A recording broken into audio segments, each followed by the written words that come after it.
Hello and welcome. The following will be a video for my Technology and Design class at JFK. This is the Introduction to Unity 2D Part 2.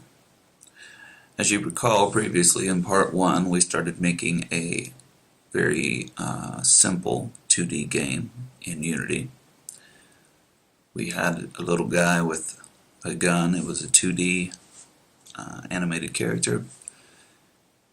We put together the functionality for him to have some animations. We also put together a very simplistic start menu or main menu. None of the functionality has been implemented. So that's what we plan to do here. So in this video we're going to cover creating movement in 2D. So we'll make the little guy move.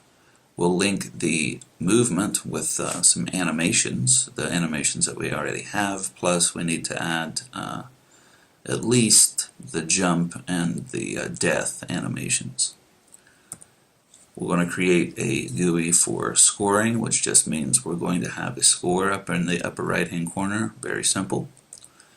We'll create a win stage, so what happens when you get to a certain point in the stage or when you get to a certain amount of points.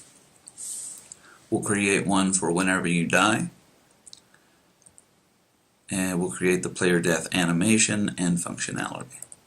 And we'll link all of this together using Visual Code, using the Playmaker add-on or the Playmaker asset. Alright, so you can see here we're pretty much where we left off.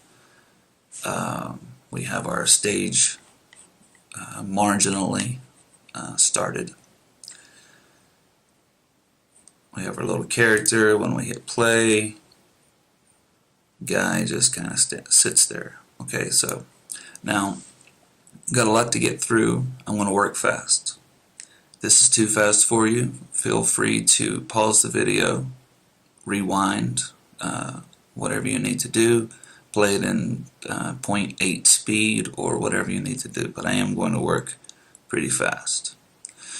Alright, so first thing I'm going to do is I'm going to take this and I'm going to duplicate that, bring it over, because I want more than just a piece of a stage here to work with. I'll use vertex snapping with the V key. Let's see, where is that? Let me turn that on. Sorry, 1 second.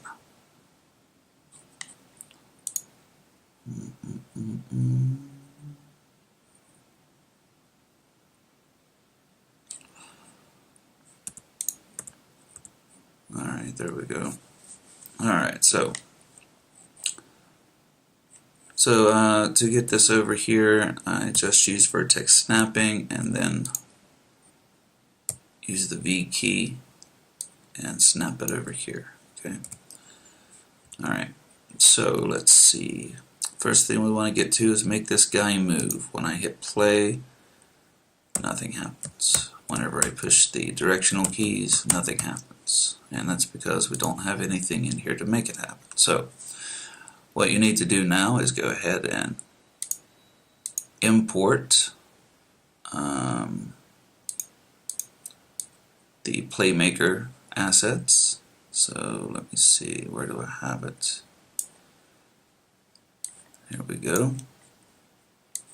Now when you import Playmaker, you're also going to need to import the UGUI Playmaker package as well. This will let us use the UGUI scripts. They're not really included with Playmaker by default. You have to import them. I think they were made by another party other than the people who make Playmaker. Okay, import, everything's good. I want to pause this while this is installing. Alright, Playmaker has now been installed. If you're not sure if Playmaker has been installed, you can always check up on the upper menu. You know what? I'm going to stop this video and increase the screen size because I just noticed that you can't see my menu bar. Alright, one moment. Okay, so that should be better. Should be able to see my entire screen. I was trying to save some file size, but gotta do what you gotta do. Alright, so if you're not sure if Playmaker is fully installed, you can go up here and check Playmaker, and if it says Playmaker Editor, you're good to go. If it says Install Playmaker, you need to click Install Playmaker. Alright, so next thing we need to install is the UGUI Playmaker package. Go ahead and import that. That will take significantly less time. And while we're importing things, I'm going to go ahead and import the bullet collection and the GUI system that should be included in the course assets. Should be called Unity Intro to 2D Package 2 or something to that effect. I'll also include these sound effects, although I don't know if I will have time to incorporate those into this video. I don't want to make it too long. I'll probably put some extra stuff in as optional stuff. Alright, so have all that stuff imported, not organized yet, but that's okay. That just takes a moment to take care of that.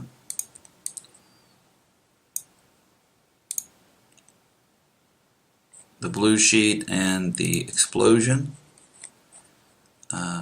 We'll get to the blue sheet. I don't know about the explosion. The bullet, we'll need to get to that if we're going to have this little guy shoot, but again, that will probably be one of the extras.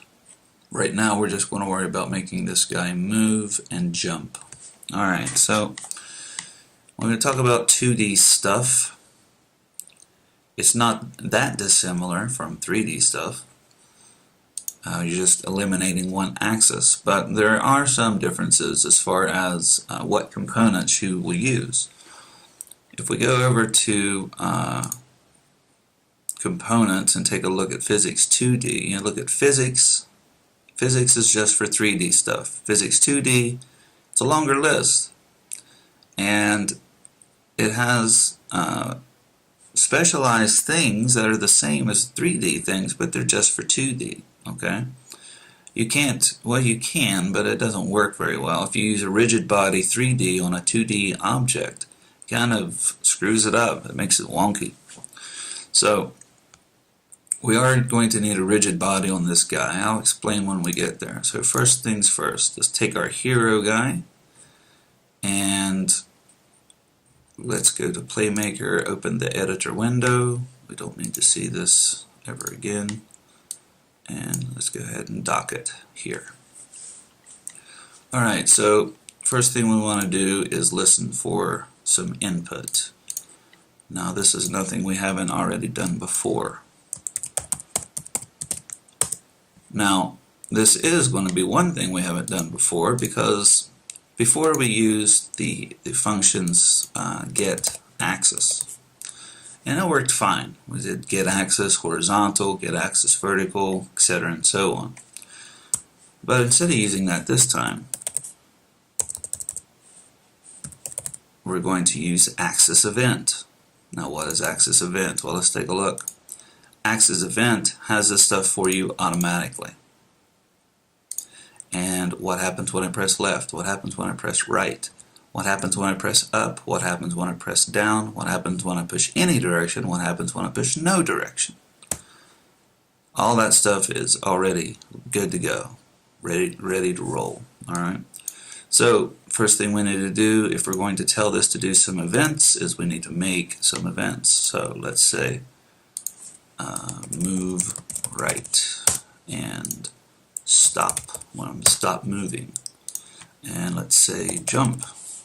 Okay, and let's see, for later we'll say shoot, or no, let's say raise weapon first, then shoot.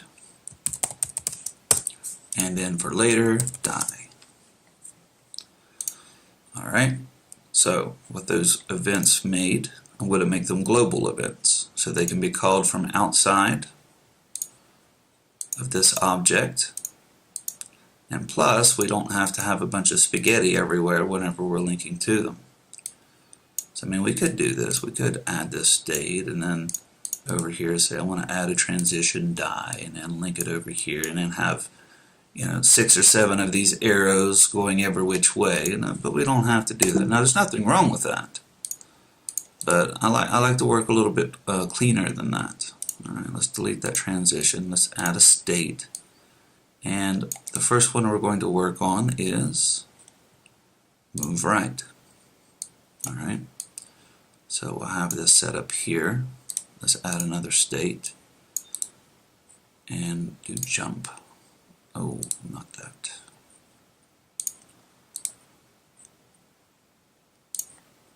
Alright, so name our state. Alright, this is going to move player across screen. And this is going to jump. Let's say, yeah, player jumps. Now normally I like to add a description as well as far as what kind of functionality is going to happen here.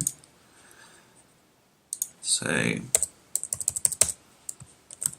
use access event to change the translate transform. I don't even know if that's correct as far as how you say that, but that's what I'm going to say. Now, as you can see, now we have some good comments here for anyone who is on your team to come and look and say, okay, well, what does this do? Okay, this uses the access event, etc., and so on. You can also use this, for example, to say to do, so to say that that's not finished yet. Okay. All right. Now I'm not going to do that again. You will need to do that. If you're in my course, if you just stumbled here, then obviously you can do whatever you want, but if you're in my course, you will need to do that. I need to have everything described inside of here, okay? Alright, so move right. So when this gets a right event, it's going to call move right. Now I need to have this access event on everything. Okay? Copy that, move it over here. Now the reason I need to have it on everything is because this is always going to be listening for something else. Okay? Alright, so I do want to have one more state here. Idle. Now the way this game is going to work is once you press right, you can't stop. Alright, he's just going to keep going and going and going. Kind of like those free runner games. He's going to dodge or jump over obstacles and stuff like that. Now ideally I like to have some things that he could shoot as well, but again that will be in the extras section. Alright, I'll put stop here. Now I do need to have the stop because what I want him to do is once he reaches a certain point in the level, he finishes the level and he'll stop. Okay? Alright, so these are our 4 basic ones. That's what we'll have. Alright, so our access event, he'll already be moving right. If he presses up, he'll go to jump. Okay? Now, I would want to have right event here to be calling shoot or something. Alright, so with that done, let's throw that up there. And let's do a whoa, hey, come back here. Translate. Alright, so we're going to translate in the positive X direction. Let's say Let's try 10, see what happens. So I press right, and there he goes. That's a little bit fast. So let's say 5 for now, so I can go back and look at the animation. Alright, that's a little slow. So let's try 7.5, find a happy medium. Alright, so that's done. Let's just go ahead and leave that. Let's assume that everything's awesome. Okay. Now, when he presses up, it's going to jump. Now, there's several ways that you can get the guy to jump. Alright. First of all, we need everything here again. Okay, we need to have him translating while he's jumping too, or else he'll just stop where he is, jump, and then start moving right again. We don't want that. We do need to also have, well, do we need to have an axis event? I'd like to have him shooting too, if he can jump and shoot. So let's go ahead and throw that over there for later. Let's paste it at the top. There we go. Now obviously we don't want him to be able to double jump, so we'll take that off.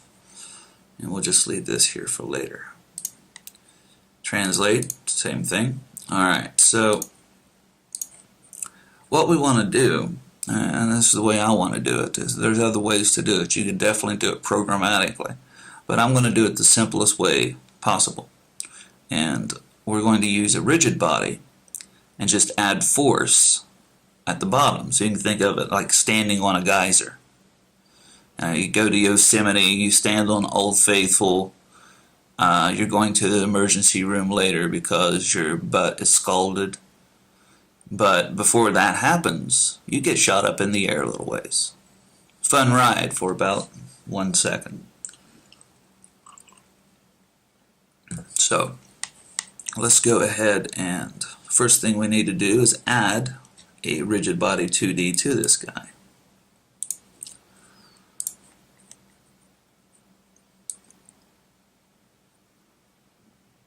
And rigid body, there we go. Alright, so I don't want to use, well, I do want to use gravity. I don't guess I need to change anything. I do. I need to freeze the rotation. Whenever he goes up in the air, I don't want him to rotate.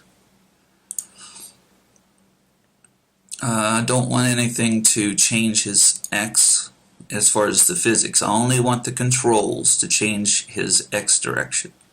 Now his Y, I do want physics to change his Y because the physics system needs to be able to make that force, make him jump. Okay? But that's the only thing I want the physics for, so I'll freeze everything else. Alright, so now inside of the action browser, let's go ahead and add force 2D. So adds 2D force to a game object. Use a vector2 variable and or float variables for each axis. Now we only need one axis. We need it at the Y. So let's try 10. And I'm going to have to make some code to get him to stop or to come back. Well, what happens when it comes back down?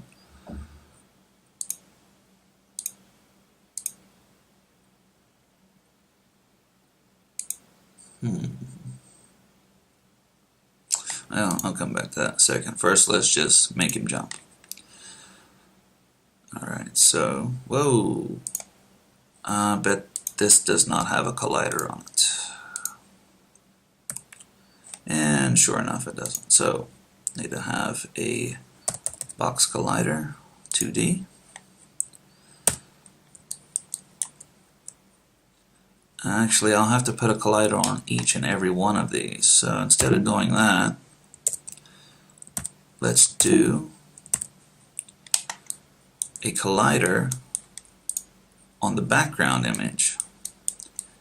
And what we'll do is we'll use an edge collider to just have an edge down here at the bottom. Alright, so let's do edge collider. And let's move that down under his feet. Alright, now let's try it. See if it's down far enough. Nope. A little bit more.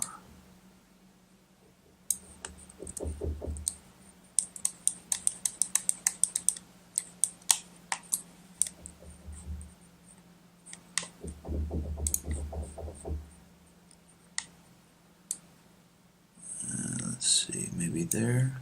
Let's try that. Nope. Does he have a collider? No, he doesn't have one either. Well, that explains why he's fallen.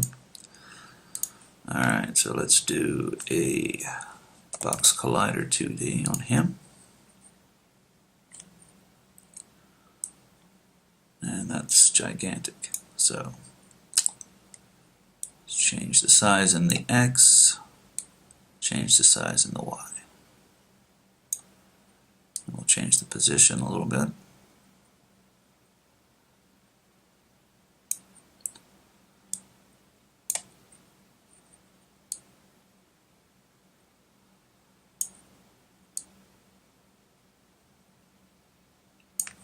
Alright, that'll work. Let's see. There we go. So now little guy runs, and we can't see. So what we need to do is take the camera, parent it to this guy.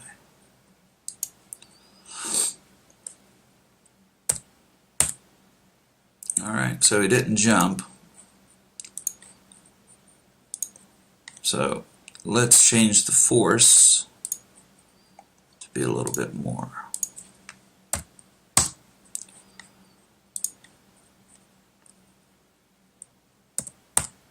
Alright, kind of hopped. So instead of changing it, we're going to change the force mode to impulse. And he's probably going to take off like a rocket now. Yep. Alright, so let's change that back to 10. See where we're at. Too much. Let's change it to maybe 7.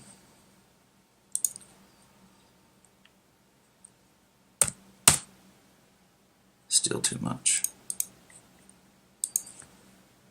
5. And 5 probably won't be enough. You know, whenever you're making things, it's the way it goes, especially when you're doing any kind of scripting, coding, whatever. It's trial and error. It's almost never going to work the first time. At least it's not going to work the way you want it to.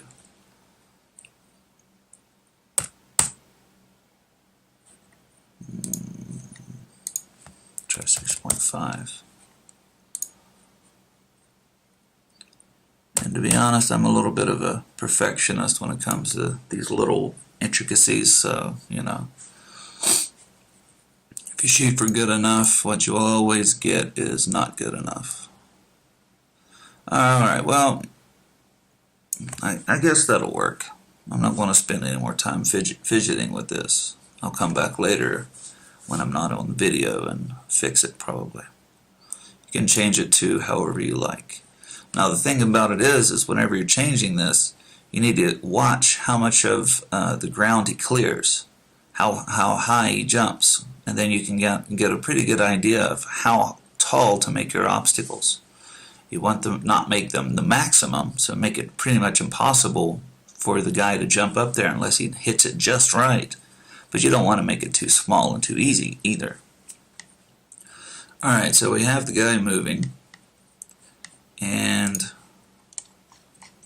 he falls pretty quickly, so let's go ahead and delete this one. And this one with the edge collider, we'll go ahead and duplicate that one, bring it over here. Alright.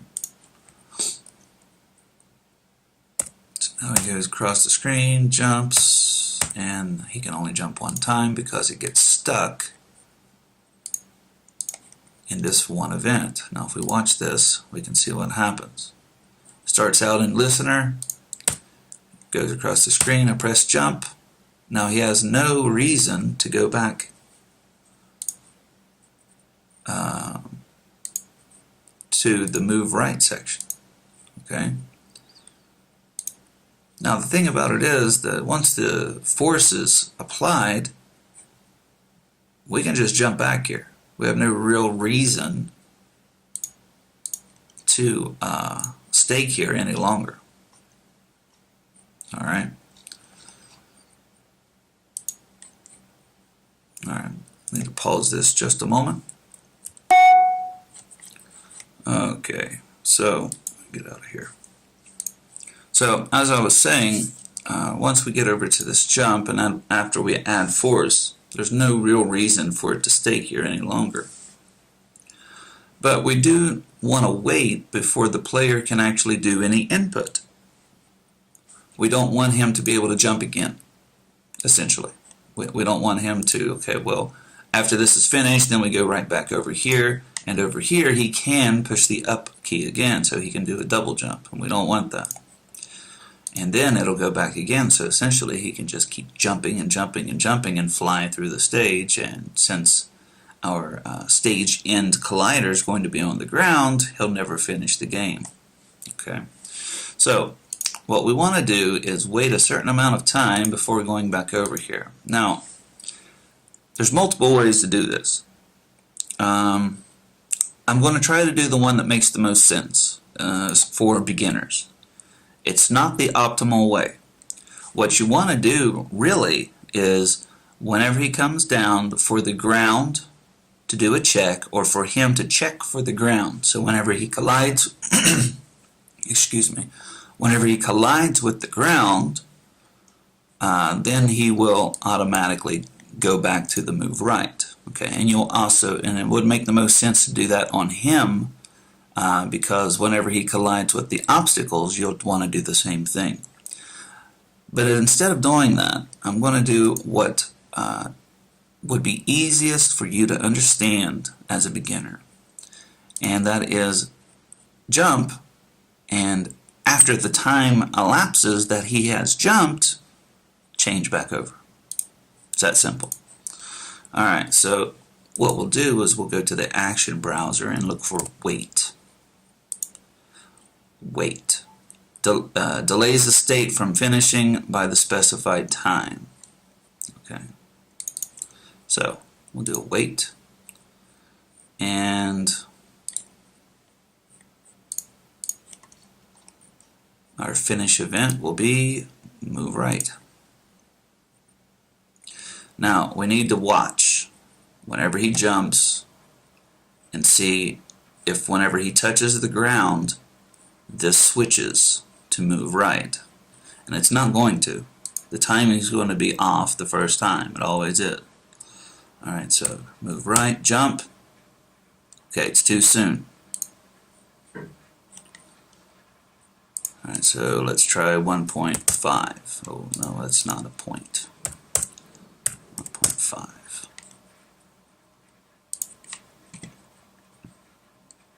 Alright, move right, jump.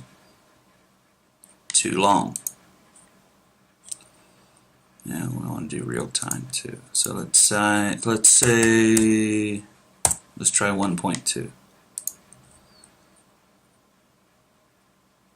Moves over, jump. Oh, that's pretty close.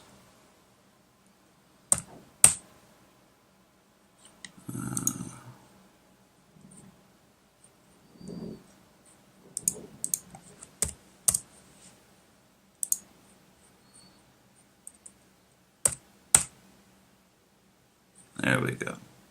1.25 is the magic number. Alright, so now we have him jumping, coming down. After a certain amount of time, it goes back over to move right. Alright. Yeah. Alright, so that's fine. So with him moving and jumping, now we need to have some animations happening while this is going on. Now if we remember, we do have, yeah, I'm going to close that. we do have some animations automatically already set up. We have idle, walk, and walk fire. Now we also need jump, so we need to set that up for basic functionality. That's going to make another problem that we'll have to fix. Alright, so let's go ahead and do this quickly. Let's open our animation window. If you don't have it open, go to Window, Animation. And I want to go into my art assets again, if I can find them. Here we go, Images. I'll grab my hero sprite sheet, and let's find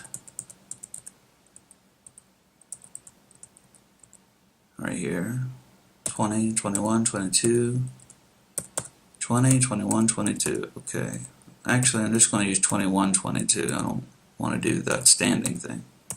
21, 22. Okay, so select this guy, make a new clip or new animation, player jump. Alright, so then I'll grab frame 21 and 22, drag them over here, and let's see what we got.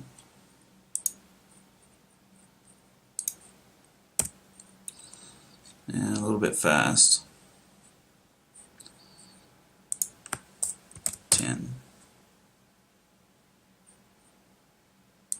5.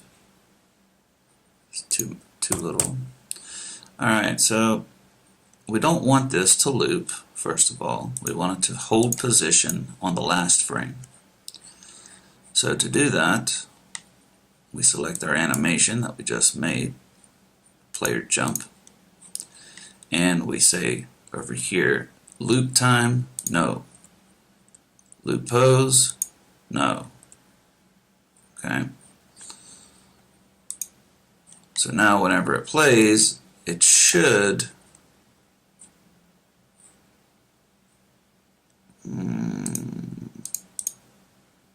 it should stop on the last one because it's not looping.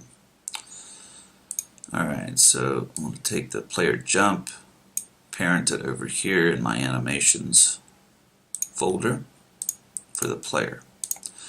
Alright, so let's go back over to Playmaker now.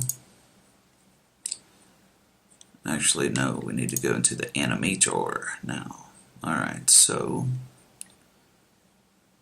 animator, and yeah, that's fine right there, I guess. So we have these animations already in here for us because when we made the animations, we had that player selected. The idle one is the one that he goes into by default. So we need to make ways for these other animations to be called or to run. Now, we could use a float, but we're not going to do that. We're just going to use simple booleans. If you're not familiar with booleans, they're simple yes, no answers. It's either true or false. So I'll make a bool. We'll call this walking. We'll make another bool, jumping.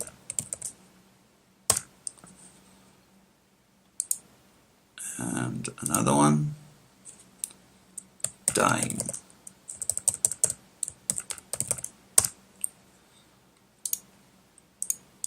Alright, so for the basics, these are the only ones that we do need.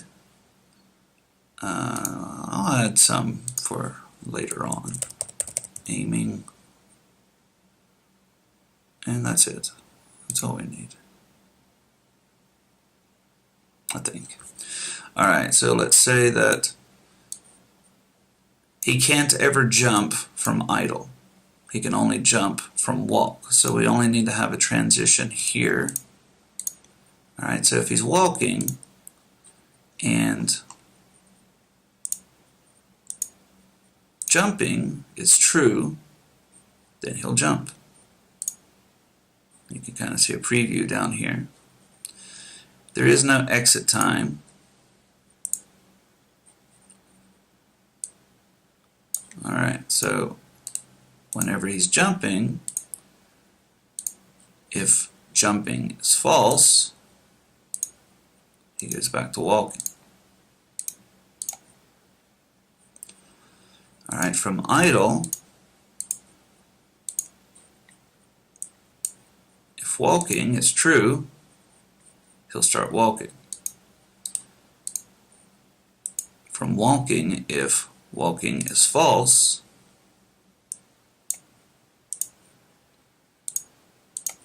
he'll go back to idle.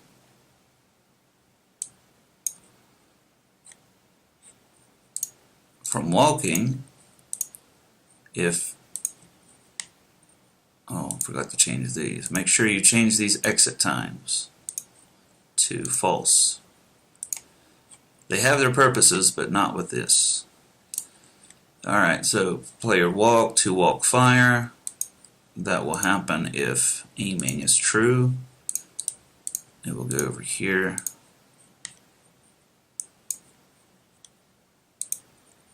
If aiming is false. Now we do need to go back really quickly and throw in that death animation. So I'll go back into images, have this guy selected again. Need to make a new clip. Player dying. And let's find it. 23, 24, 25, 26. Alright. Drag that over. Set it down to 10. Let's see how it looks. Ooh. That'll work. Now let's make it like 7. Make it more dramatic. There we go. Alright, so now back on the hero idle, you'll see that this player dying was immediately added in there for us. So we only want him to die whenever he's walking. Alright. Now I guess we want to do it whenever he's jumping too. But then he'll just fall in the middle.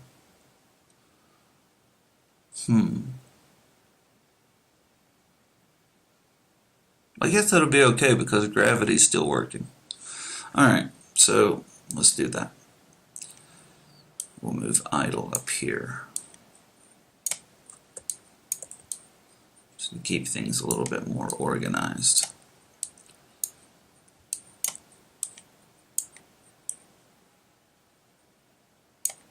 Alright, so he will be able to die from walk.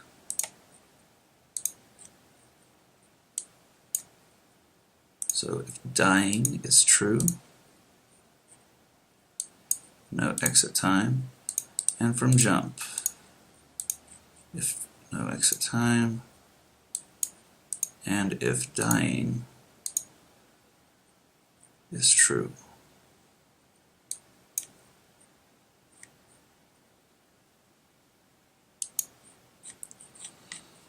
Alright.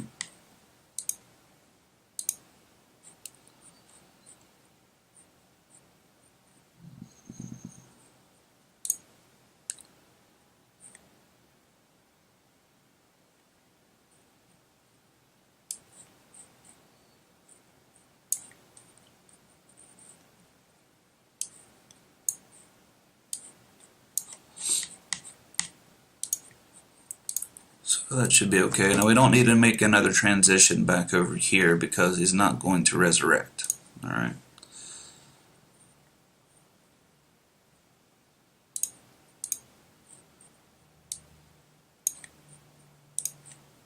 Alright.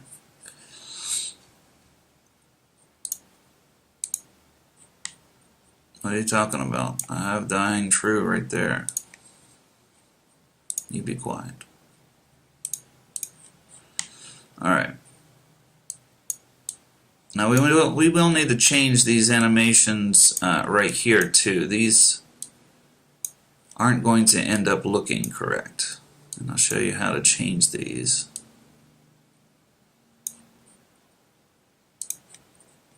if you want to change the way that they blend, you can kind of scrub the bar here and get a preview in the bottom of what's going to happen whenever this transition occurs.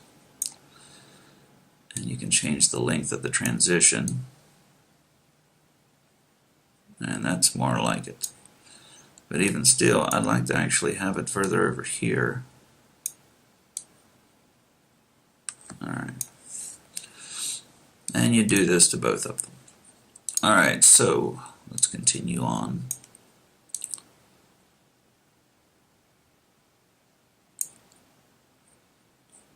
So we have these parameters to make him change his animations. But what we don't have is any kind of code telling these to trigger. So over here, whenever he's moving right, we want to set animator bool.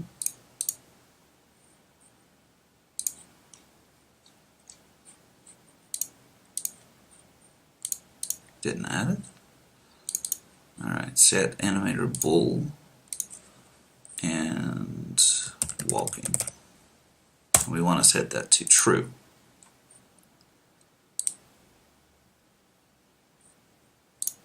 We only need to do it one time, so we don't need to have every frame. Now over here on jump, when he's jumping, we want to set animator bool jumping to be true, and let's make another state, die. Now when he dies, we need to set dying to be true, and that's it. We don't need to move or anything like that. Alright. If he stopped, we need to set walking to be false. And we also need to put jumping to be false. No, we don't want to do that. Never mind. No, we do. We do, I think. I don't know. We'll see.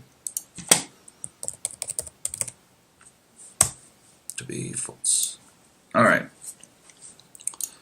So let's see what we got. It's not going to look right. It never does. So let's give it the old college try. Alright. Idle, walk, jump. Alright, so we need to have him actually transition back into the walking. And you can see he kind of skates on the ground whenever he first starts walking. And I don't like that. So to change that, what you would do is go into your animator and get that particular transition, player idle to player walk. And you can see here there's lots of space. So I want to move this all the way over here, and I want it to be a very, very quick transition. And it still probably won't look perfect, but it will look better. Actually, that's pretty perfect.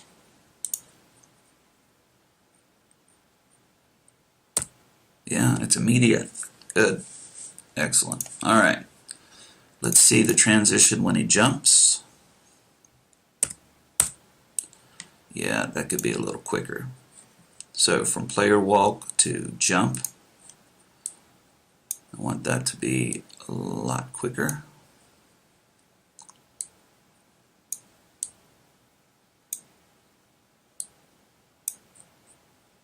Alright, let's give that a try. Yeah. Alright. So now we need some way for whenever he touches the ground to go back to the walking. So we'll do that inside of PlayMaker. And what we'll do is we'll look for a collision whenever he touches the ground. Now, you got to keep in mind that our ground here is actually our background, because that's where we have that edge collider attached. Alright, we put that edge collider right on the bottom. So what we want to do is we're going to make a tag, and we'll call this tag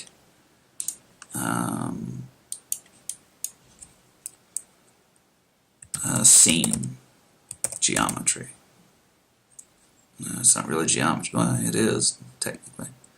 Let's say scene assets.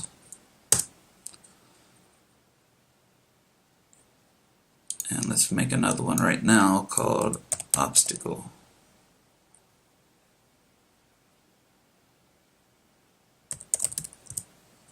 Is that spelled right? No, it's not spelled right. I guess it is. It looks weird. Alright. It's going to drive me crazy. Is that right?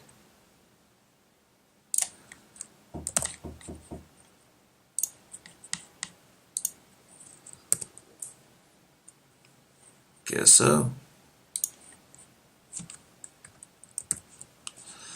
Alright, well, whatever. So, we have a scene assets and obstacle. So now inside of Hero Idle, on PlayMaker, what we'll do is we'll make another FSM here. And this is just going to listen to see if he touches the ground.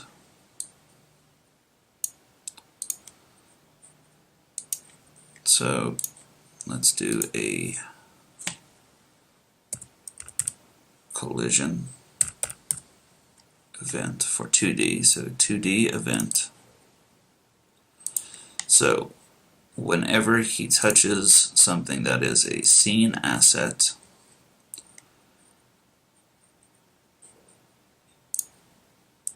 we'll say triggered. That'll be our event.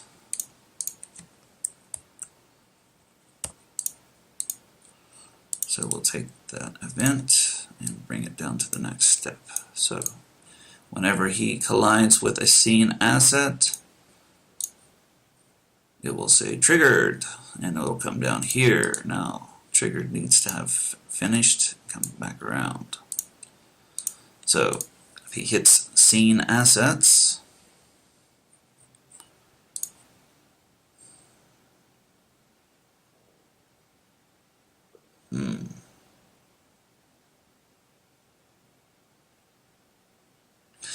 this might work. I don't know. We'll see.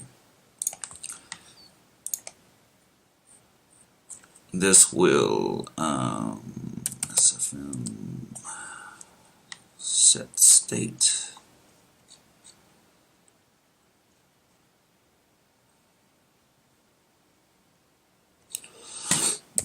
Event. That's what it was. Alright, so let's see. Send event. So self, send event. No, this is the wrong one. Send FSM event or something like that.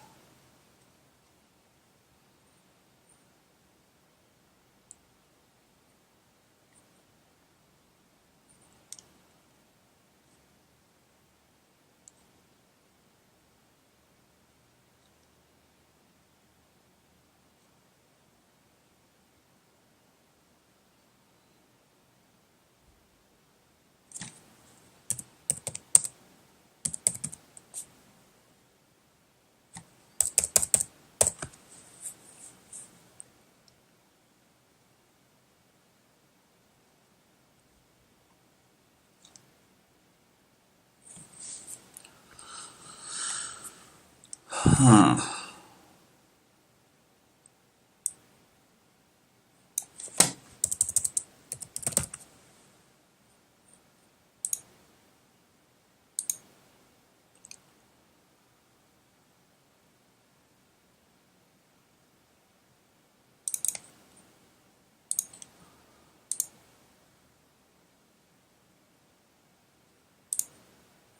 I guess it was the right one. I was just choosing the wrong thing.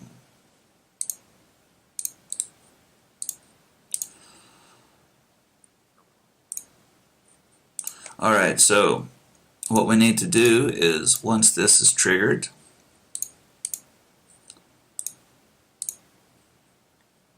once this collision happens with a scene asset, we're going to send an event to myself. But we can't really do that because we're trying to send it to another FSM, and I'm not sure that it will work. As a matter of fact, I know it won't work. So what we want to do is game object FSM. We will use owner. We'll change the name of the FSM, which I should be naming these, instead of just saying FSM1 and FSM2. So I'm going to go ahead and do that. Let's say jump listen, and the other one I'll call movement logic. It's more than that, but for the purposes of us. Alright, so send event. And what event do I want to send? Move right. So it will send the event move right whenever this actually triggers. So let's go ahead and hit play and see what happens.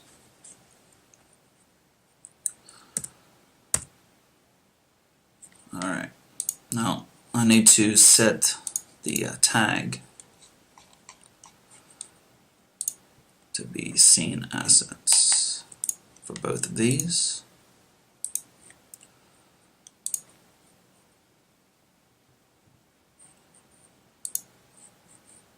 Let's start that again. Keep an eye on our... Alright, it keeps triggering. See, that's what I was afraid of. I guess it really doesn't matter.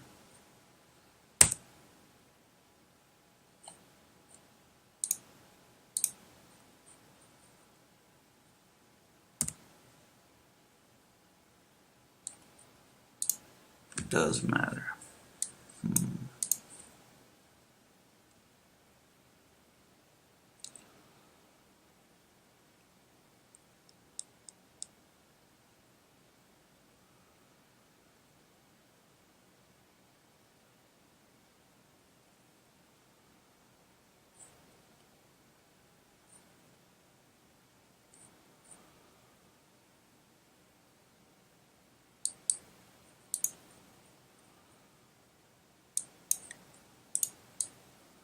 Well, I could do 2 checks.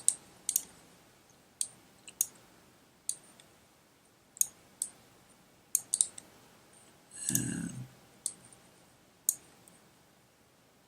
yeah, I can do this, I guess.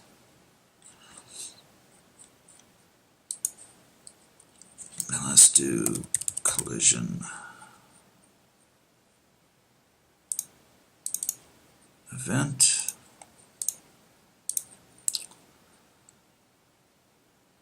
And actually, no, I don't want to do that. I want to check the state.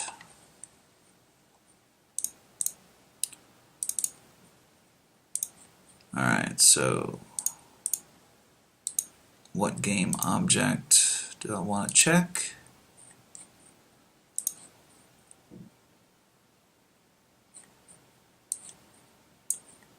Himself. I want to check the movement logic. And the state I'm looking for is... No, wait, let's go back and look. Player jumps. So let's say, call this jumps.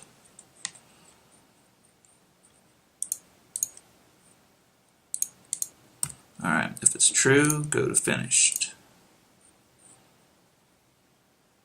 Now let's do events.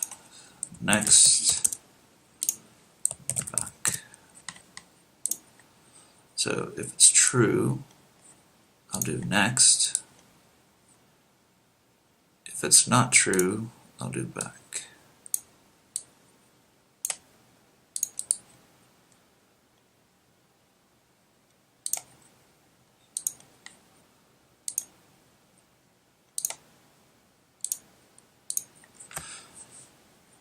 Let's see if that works.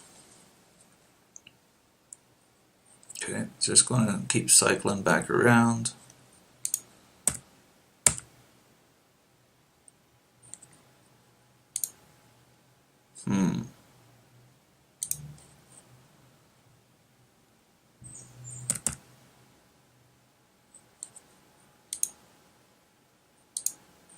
I bet I don't. Yeah, there we go. Actually, it doesn't matter. So let's see. What is it not triggering? The state name is not jumps, but the state is called jumps.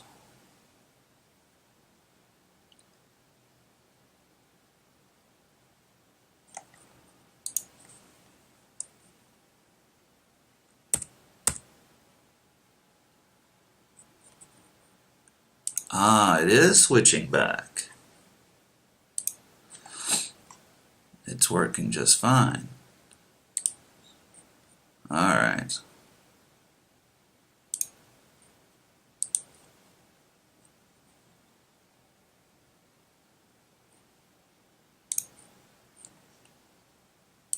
Alright. Let's try this.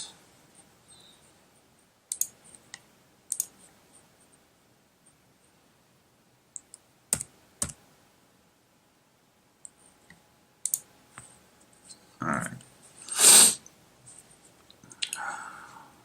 Take this out of here.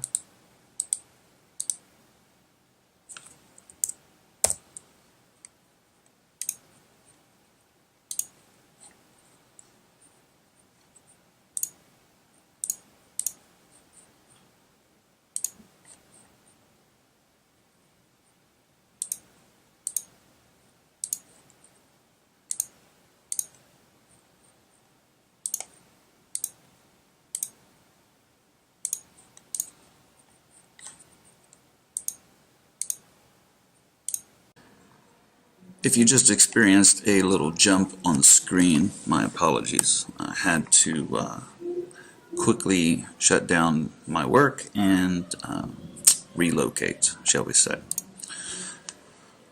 Alright, so try to remember where I was. Okay, so what we were doing is setting up a collider that will, or a collision that will make our hero go back from the jump stage, or the jump state, into the walk state. So we're going to listen for this collision, but we're also going to need another check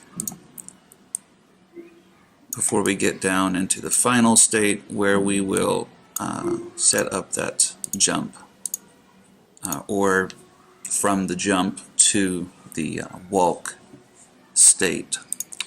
Alright, so let's do a listen for a 2D collision. Alright, so if we collide with a tag, scene assets, and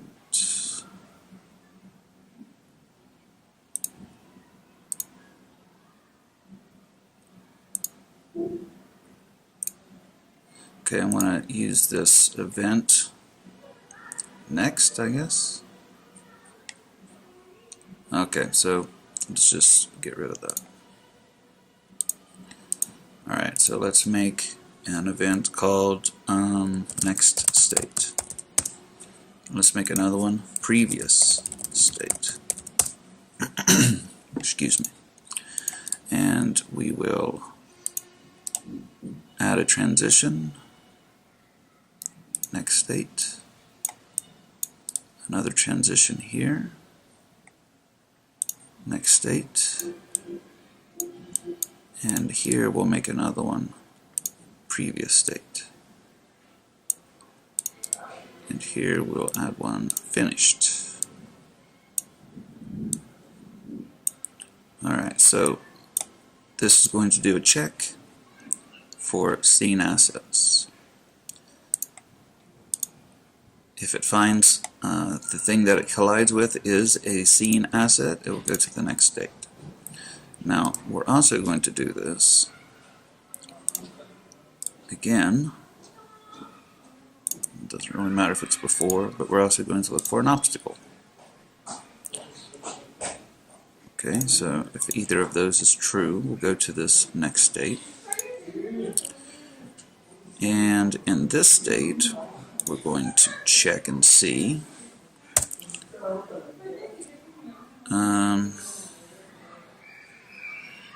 We need to make sure that we're in the jump state. So FSM state test. Alright, so what are we going to be checking? We're going to check the hero. The FSM that we're going to look in is, okay, these are a little bit abstract, so let's go and rename these. Let's say movement, no, move anim logic. And this one we'll call jump reset. Okay, so what's the state, or what's the FSM? We're looking jump reset. What's the state name? Let's see. Jumps. Okay, so jumps. So in this state test, what we're doing is we're going to check whenever there's a collision. We're going to look inside of this FSM and make sure that it's in this state. If it is, we will go to the next state. If it's not, we go to the previous state. So if it's not jumping, then we go back. So if it hits an obstacle or it hits a scene asset and it's in the jump, then we'll go to this state. Alright, so here what we need to do is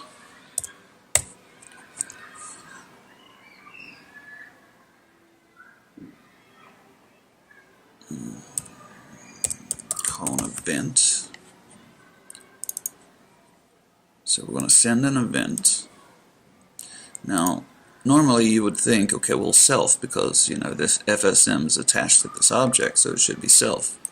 But the problem is, whenever you choose self, it's actually talking about the same FSM. Okay, it's the same finite state machine that we're in. So we actually need to select game object FSM and then drag the self over. Now, actually, no, we can use owner. That's okay. Alright. So, what FSM? We're going to use move anim logic, and we will call move right. And that's it. So, check jump state. Whoa. Check, let's say ensure jump state. Here we say send walk right event. Say listen for collision. Alright, so that looks okay. Let's make sure that our platform is set to scene asset. Do the other one too. Hit play. And let's see what we got.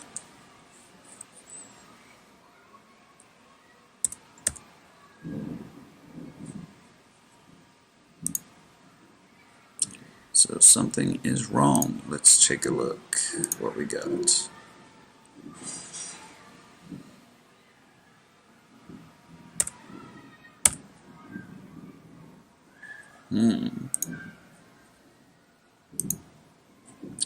So let's see. Oh, that's the wrong one. There we go.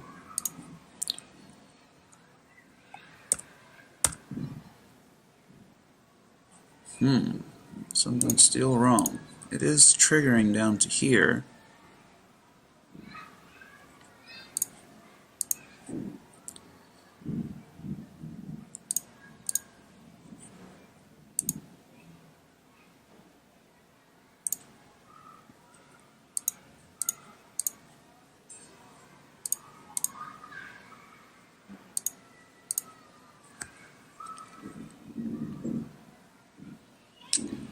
The state name is jumps,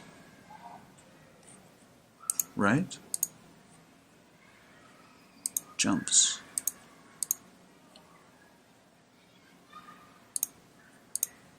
And close that. I want to pause this while I figure this out. I don't want to make it longer than it needs to be. Alright, it actually is triggering. That just took about 5 seconds. If you look here, whenever he jumps, whoa, that's weird. How'd that happen? Okay, when he jumps, it does reset. But the problem is when it does reset, the animation isn't resetting. So, to fix that, it's really quick. Just make sure that whenever we go over here to the move right,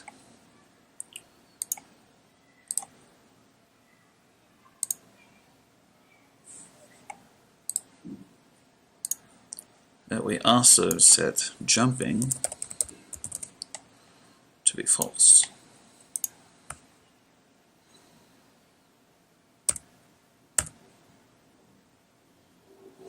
And it does trigger back over, but there's a large delay there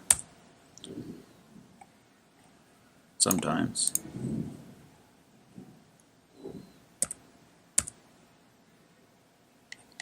So let's fix that. First of all, I want to move that to the very top.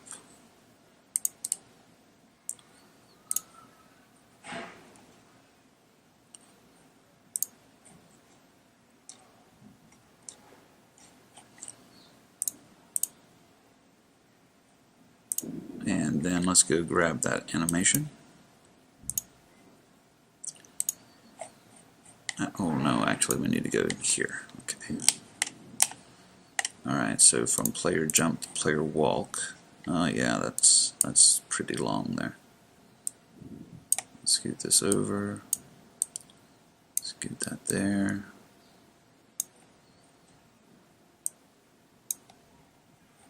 Alright, let's try that.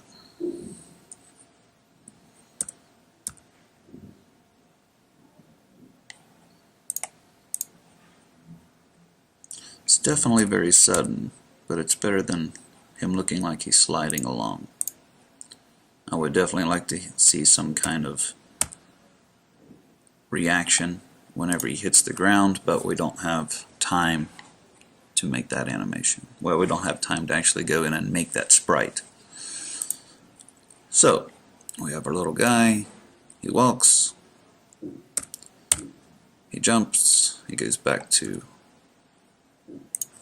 his jumping or his walking animation. Definitely need to go in and turn off those state labels.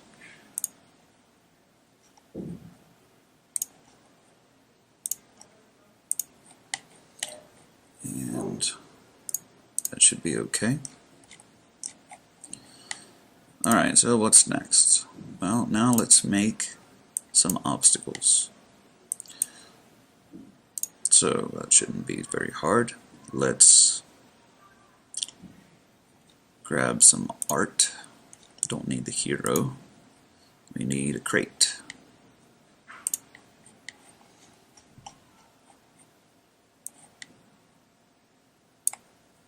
And let's change the size, something maybe like this.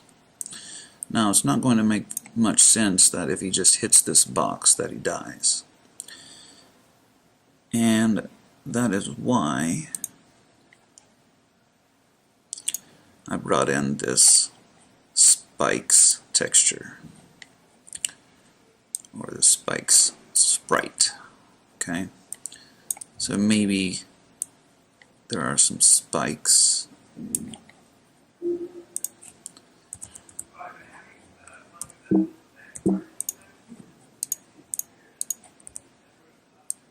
on the front of this box,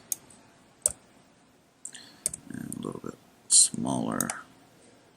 Let's just snap it and drag it down. Alright, so that way we have a crate with spikes. We'll take this crate and we'll label it obstacle.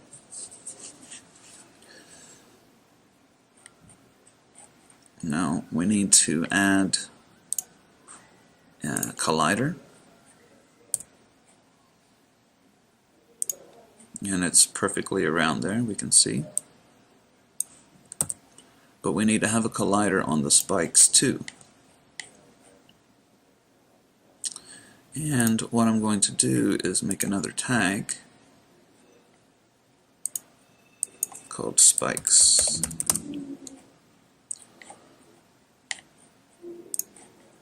And give it to this guy. And let's add a box. Whoa, don't want that. Add a box collider 2D to that as well, and we need to drastically change the size. And let's say something like that.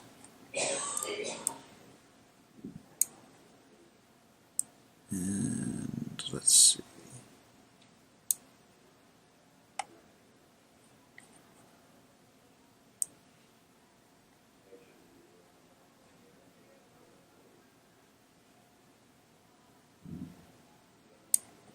Like we'll have to do this manually.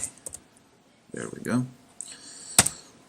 Alright, so if he hits this, we're going to determine that he did not make it over the box. Alright, so if that happens, he dies. So let's go back into the hero.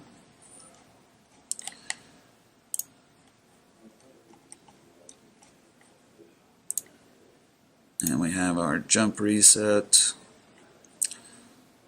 So we can also look for a collision here as well. We'll do all of our collisions here. And let's copy that. Paste it.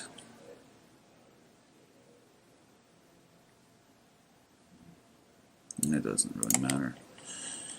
And we're going to look for spikes. Now if that happens, let's make death. Now we'll probably want this to be global, because maybe we want to call that from somewhere else too, somewhere down the line. And we'll call this die. And let's make an event called, oh well, we already did this. Okay, so add a global transition death. No, that's not right. Yeah, that's right, I guess. Is that the one I just added? Yes, okay. So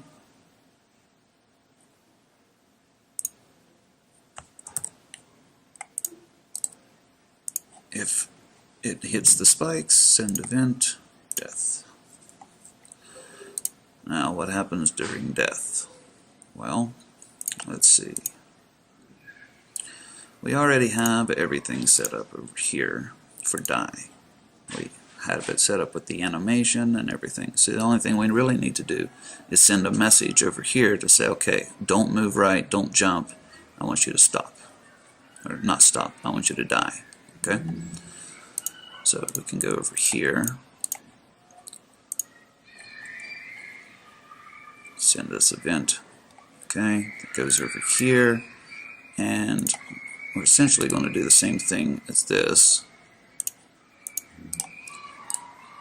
paste this. I apologize for the kids in the background, but I'm out of school. What do you want to do? Alright, so paste this in, and we are going to move animated logic, but we are going to say die. Alright, so let's test this out. Two things we need to test out. Ooh, that was quick.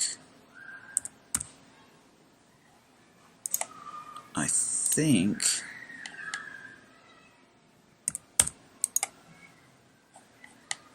let's take a look at his, oh, his collider goes down very far, so it's going to hit this whether he lands on it or not.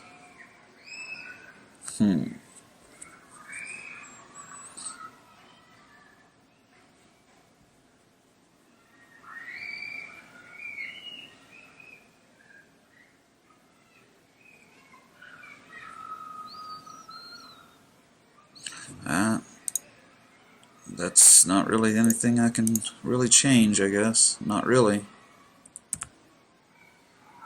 See, that time he cleared it completely.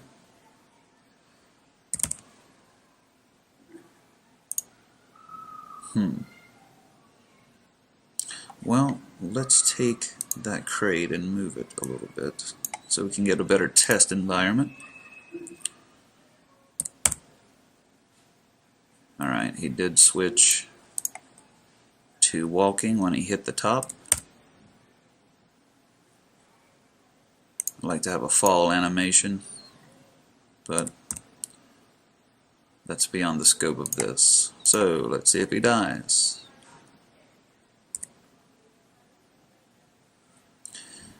Yes, and he is a cat. He has many lives.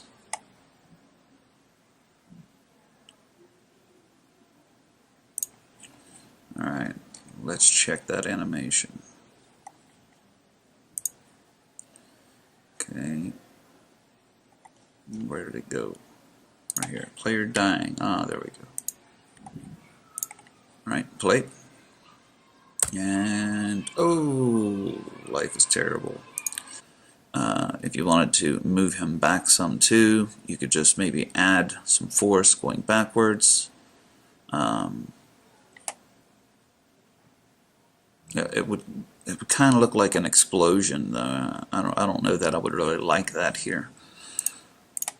But you can always add force, but like we did with the jump, but instead of using the Y, use the X. Now to do that, you would also have to go over here into the rigid body 2D and unfreeze the position X. Which it doesn't, I mean, nothing's going to change anyway if we leave that off, because we don't have anything else using physics. But you know, I'll just add it real quick. 2D add force. And we'd say, for example, you know, use impulse and maybe -5.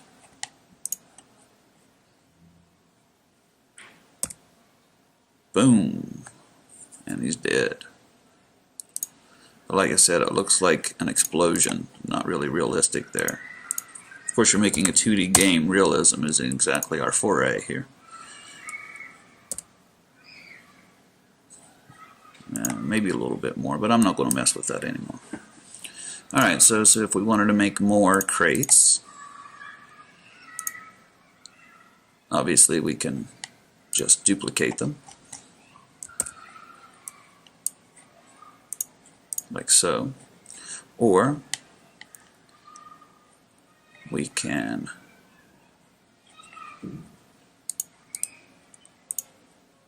quit that first of all. We could go and make a prefabs folder. Prefabs. Take our crate, drag it down into prefabs, and now we can make them to our heart's content.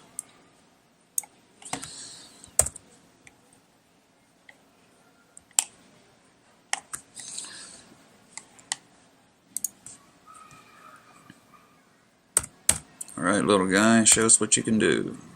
Alright.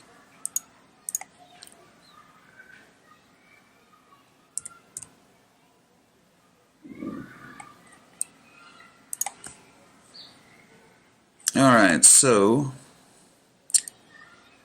we got the movement, we have some collisions happening, probably going to want to have some kind of score system, so really quickly we'll throw that in here too. Ideally, I would like to make that to be another video, but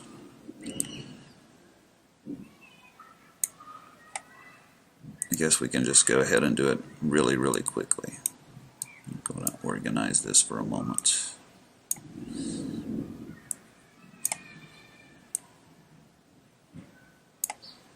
Hey, you go here. Is there already a copy of that there? No? Okay. So, we want to make a GUI over here in the corner, and we're not going to really play around with it and make it beautiful or anything. Let's say we want to make a UI image, and we'll center up our UI, move this in the upper right hand corner, and we'll resize it.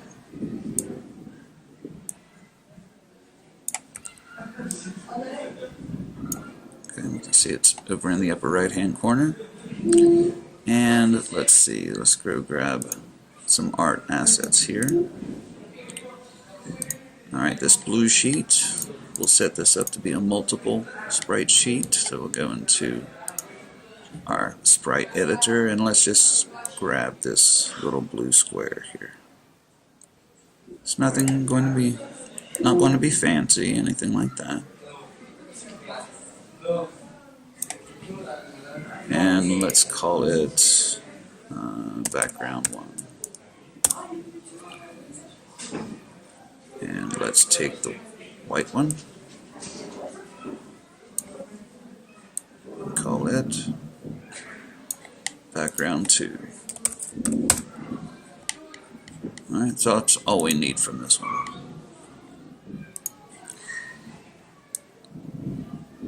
Alright, it's already there. Okay, so now we can take background 1 and apply it here. So we have a blue background. And let's make another image. And for that one we'll use background 2. Change the size of that. Something like that. As ugly as the day is long, but for our purposes it will suffice. Alright, so inside of this let's make a score.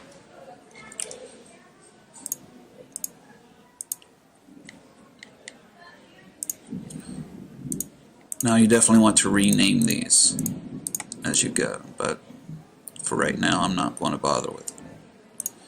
Okay, let's throw some text. Let's just make the text here.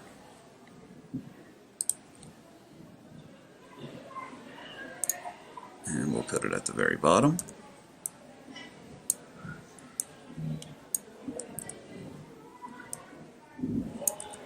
Move it over here.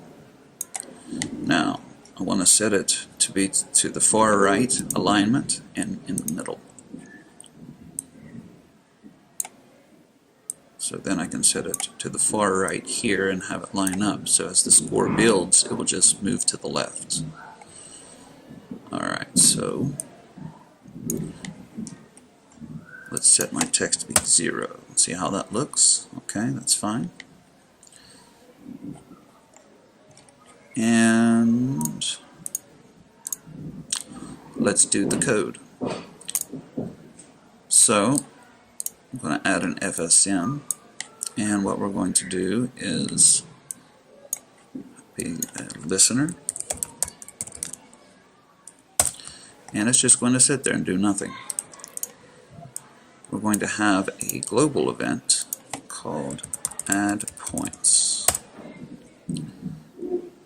To here we'll add that add points. So what we're going to do is every time we call this function, it's going to add some points and then take those points, whatever the current point, okay, it's going to receive some points. It's going to take whatever points it gets and add them to the current points. Now the way that GUIs work, the text of these GUIs, the way it works is that it has to be a string. It has to be text. Now you can't add numbers with a text. You can't say, okay, 10 plus 10 is 20. It doesn't work that way. 10 plus 10, if it's a string, would be 1010. So what we need to do is have a variable that always has the current score, and every time the score is updated, we'll take that and turn it into a string. Where is it? String. Current score string. Let's rename this one. Current score int. Current score string, that's 0 for now. And then we're going to make a variable that's going to be the number of points we want to add to the current score. So points to add. Okay, and that will default to 0. So this is what we're going to do.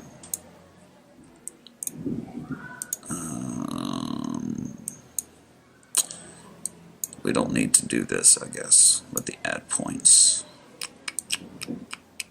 Nah, we won't. We're not going to do that. What we're going to do instead is we're going to have this listen for the points and then add the points. Alright. It'll do the math here, and then in the next state it will update the current score. So here we're going to listen for a change, so int changed.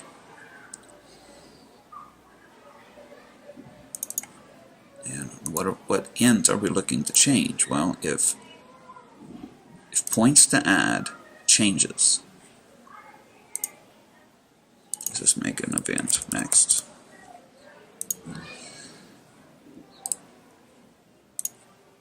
Go here.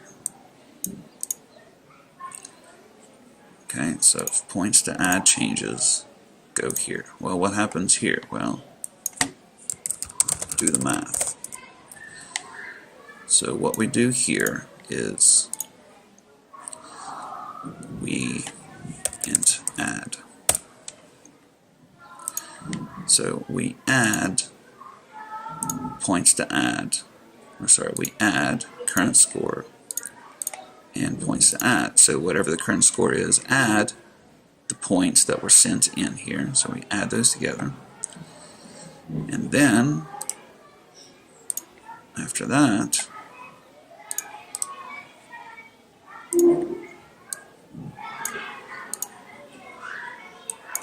we update the UI text, UI score text. Alright. And this might get stuck, so we'll have to come over here and hack that in a second. Alright, so first thing we need to do is convert. We're going to convert our int to a string. So whatever the current score is, we'll convert that to a string. Format just means where do we want the decimal place to end, so I don't want it to have anything after the decimal place. Alright, and then it'll go back to finish. So if this int gets changed, so if someone sends me some points to add, I want to take those points and add them to the current score. Then I want to take the current score and convert it to a string, and then we're going to set the text over here. We'll set it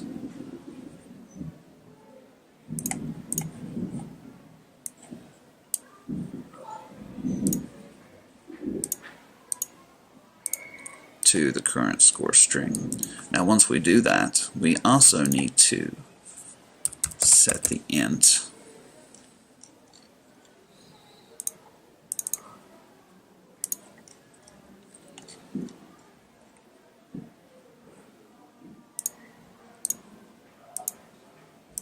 the points to add. We need to set that back to 0.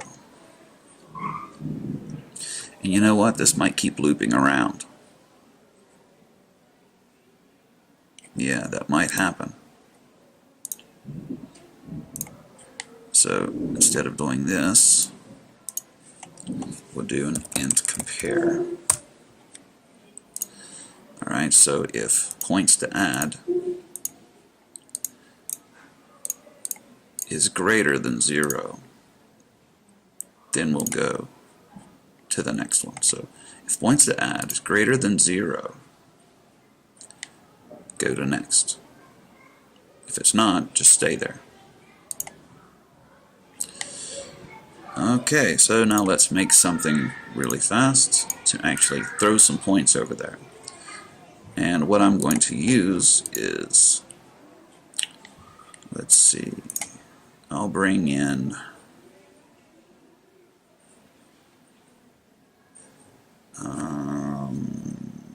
let's see, I'll bring in this other crate.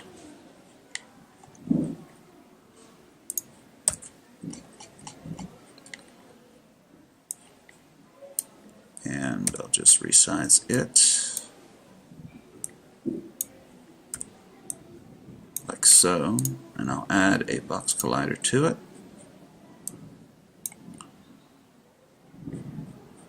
And presumably, if he jumps over the box, he's going to collide with this. We'll just turn off the sprite renderer. So now he has a collision, he can collide with this. And let's go to Playmaker, add an FSM.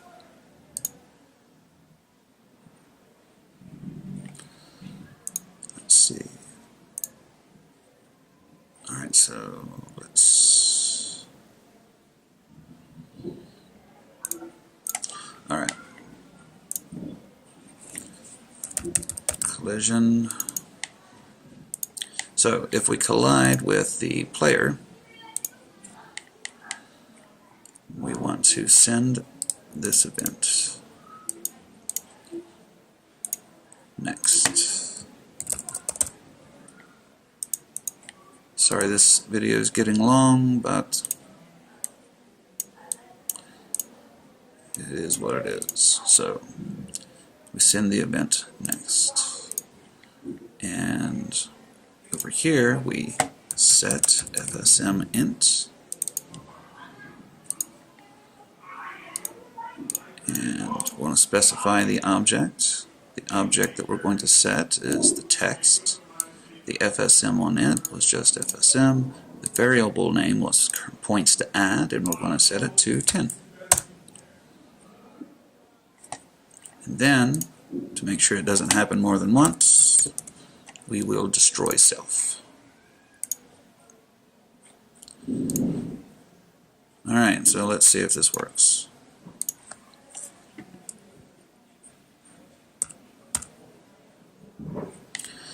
Oh, well, probably not, since that's a collision and it just sits there. Let's see what happens here. Okay, yeah, it just stops, and it's not destroying itself either. Ah, well, probably want to set the tag on the hero, but I still see a problem here.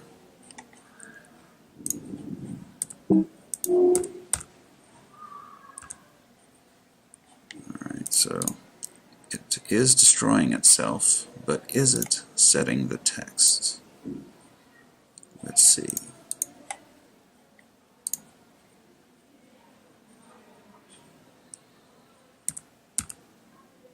No.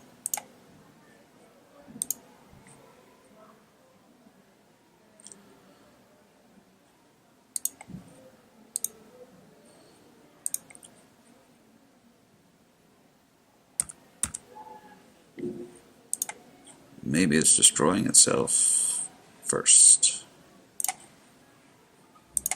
Yes, it is. So when people ask, does it matter the order? The answer is yes. Maybe. That might not be the problem. That's not the problem. Alright, I'm going to pause this for a second and figure it out. Alright, so the problem was that here on the text, when I'm doing an int compare, I need to make sure I'm doing it every frame. That was a dumb mistake. I also need to do that here on int add. Well, I need to make a change here. I don't need to make this every frame, but what I do need to do is make this automatically go to the next frame, because this just does math. It doesn't say, okay, now go down here. I might just be able to do finished, but even that might not work. Sometimes it does, sometimes it doesn't.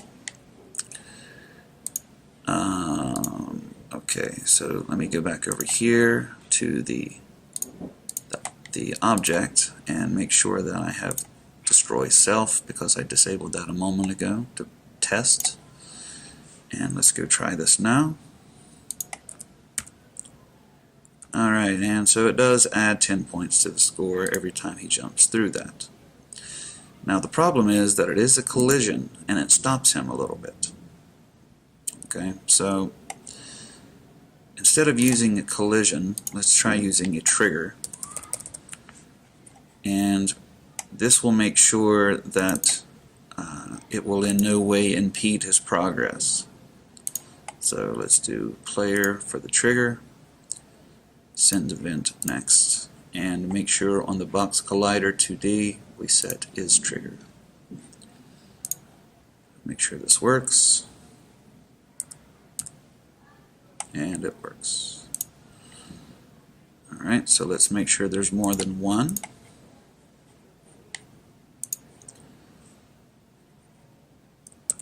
Let's make one for the second jump as well.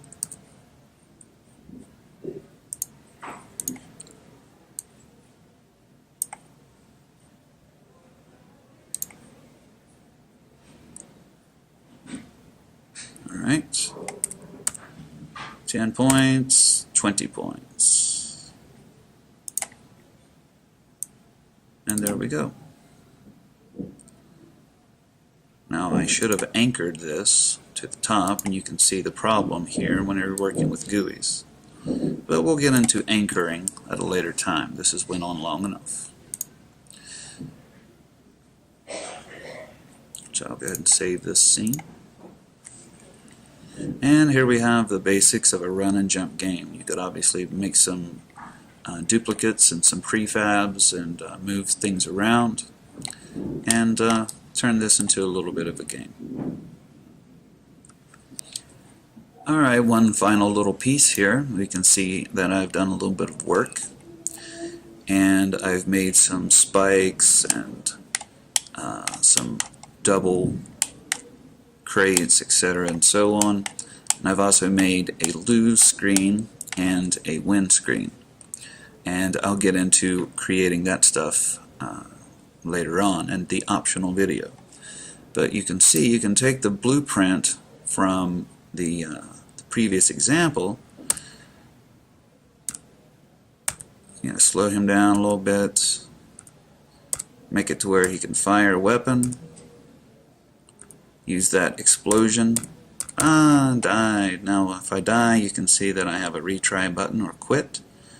Quickly just hit retry, loads the level again.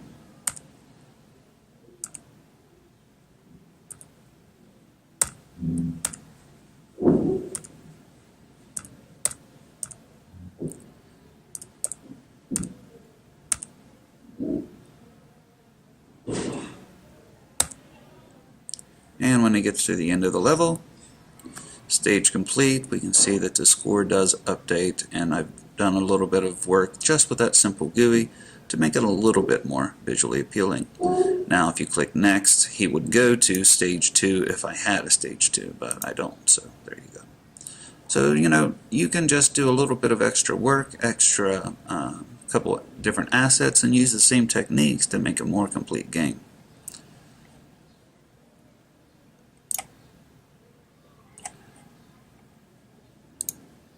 I'll go back over to the scene.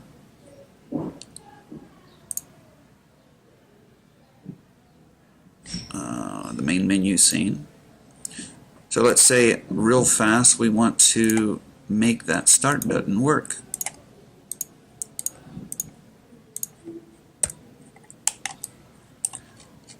Now to get the start button to work, it's actually pretty simple.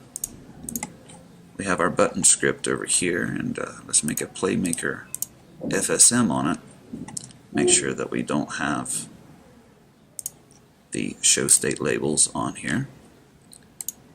So with the start button we can just simply use GUI button on click event. Let's make a quick state over here and really quick event. Next. Add that really quick event right here. Go over here. So on click event, send event. Next. And over here we use the event or the state or action load level. And we just say what's the name of the level you want to load. So level 1. And that was the name of that level that you see over here, level 1. Okay, so save this scene. Play. So this is my start menu. Click start. Did I not name it right? Well, I thought it would be simple. I'll probably have to have everything in the build settings. Let's see, build settings, main menu, level 1. Okay, now let's try it again. There we go. Now, load level 1, and here we go.